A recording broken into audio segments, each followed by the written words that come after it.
Arkansas Senator Tom Cotton. Senator, good morning to you. So first, your reaction to the lifting of that ban. Well, it's about time, Sandra. I'm glad that the New York Post stood firm. I'm glad that Twitter finally caved on its ridiculous policy, saying that what the New York Post had done no longer violated their rules, but they wouldn't lift the lockdown of the New York Post account because it had violated the rules at the time. It just goes to show you how arbitrary these decisions are and why we can't let these tech oligarchs control the flow of information in our society. I mean, just a couple days ago, Twitter locked down the account of the director of Customs and Border Patrol because he said the wall will help stop illegal immigration.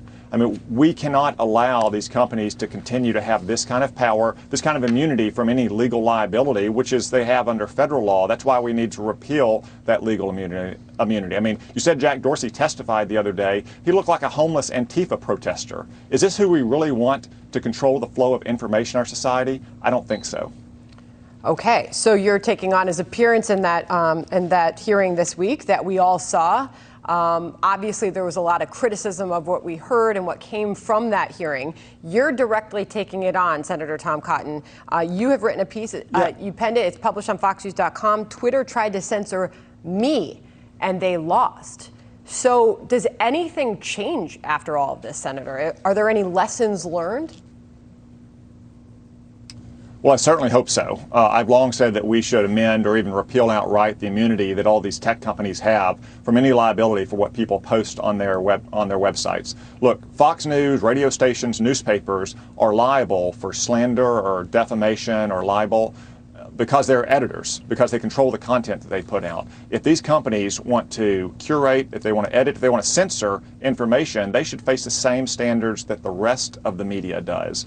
And what the New York Post went through is exactly what I went through this summer when Twitter tried to lock me out of my account during the middle of the rioting back in June on shifting arbitrary standards. Now, fortunately, I have a good team of lawyers and good staff, but normal conservatives all across the country, they don't have that. They don't have the ability to fight back against these tech giants. That's what we're going to do in the Congress on their behalf. Senator Mitch McConnell saying that he forecasts Republicans have a 50-50 shot at staying in power in the Senate. You can put up on the screen here Senate races where each party has an advantage.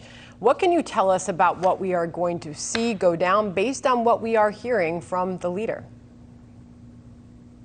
Yes, Sandra, I think Senator McConnell is right. All of these races are kind of on the razor's edge, and Republicans need to get out and vote. It's a very simple contrast. Republicans are the party of a stronger recovery, of more jobs and higher wages, of a secure border and American jobs for American workers first, and more safety in our streets. Democrats are the parties of lockdowns, of open borders and closed schools, the party of crime and rioting and looting. That's the simple choice that voters face on Tuesday, and I would urge all Republicans and anyone else who doesn't want that kind of radical agenda foisted upon our country to go out and vote in these next 3 days. As you well know, 3 days out, Joe Biden's leading in the polls by about 8 points. The latest Fox News poll and the Real Clear Politics average.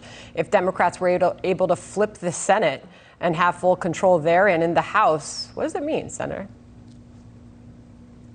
Well, it means a radical departure from our constitutional traditions, because the Democrats are not just going to do what they normally do, raising taxes and trying to socialize medicine and take your guns away. I mean, they are going to do those things, of course, but they're going to take even more radical steps. They're going to pack the Supreme Court, undermining its legitimacy and the rule of law. They're going to add Washington, D.C. as a state to get 2 Democratic senators in perpetuity.